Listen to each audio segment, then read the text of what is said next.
Deaglan Howlett, and I play guitar in the Vansaders. The Vansaders were a band for a year or two before I joined, and they're kind of like a punk rock and roll band, like a little bit of country in the first album and stuff. And I've just been playing with them now for about a year, and I got 2 EPs done with them, and just play around all the time. The Vansaders, I think it's like for fans of like Social Distortion and like Frank Turner or like Flogging Molly or like stuff like that. The EP we just did with Pete Steinkoff and the Bouncing Souls, and it's the third one the Vansaders have done with him, and this is my second with him for the Vansaders. And he's just a really cool producer. We got 5 new songs. One of them's a cover of an American Steel song, and it should be out, I want to say, October of next year or something.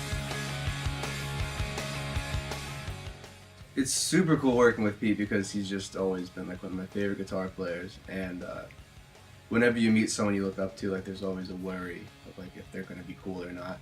And he totally was just the coolest, and he's really good at producing too. Like he knows what sounds good, what doesn't sound good, and he's not afraid to tell you if you're playing terribly or something sounds terrible. All of his input is really good. Our bass player would go in and sing, and he really can't sing for his life, but he would have an idea and he would go try to sing, and Pete would just say, dude, just get out, like it's not working.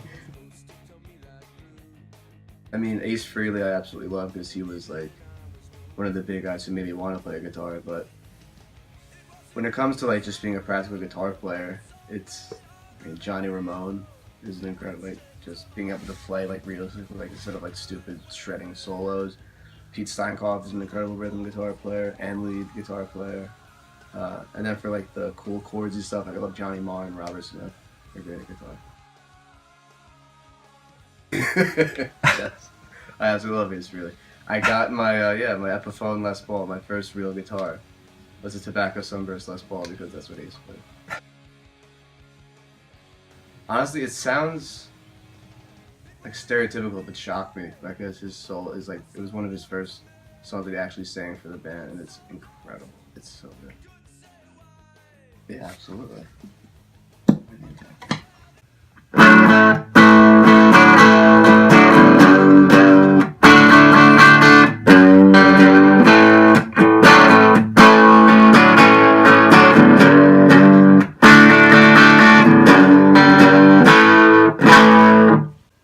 I like the riff in, whatchamacallit, Freak Scene by Dinosaur Jr.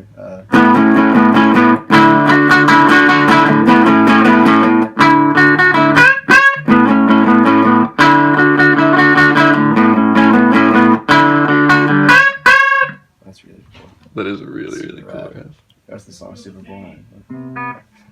Did I say, I said Freak Scene, Feel the Pain. Feel the Pain. Drew into punk was really just hearing it from my dad play a lot of it. It was like my dad's favorite bands were The Clash, The Ramones, and he liked bands like The Pogues and stuff. And it was just what I had, and especially like I couldn't like at like 7 or 8 years old I couldn't just go to like get in the car and go to a store and like pick out like anything for myself, especially music, so I just listened to what he played all the time.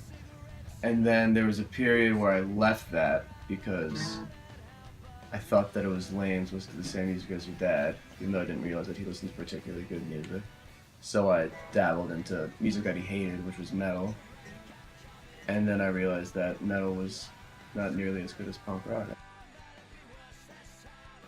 Punk Rock Bowling, my band the Vansaders are playing June 10th, I think that's the Saturday, and we're on at 2:45, and we're just playing with some of the coolest and best bands ever. Specials are headlining that night. Before the specials, we got Charles Bradley, Yolanda Four is playing, Puff is playing, our friends in Crazy and the Brains are playing, and yeah, it's just gonna be an awesome time.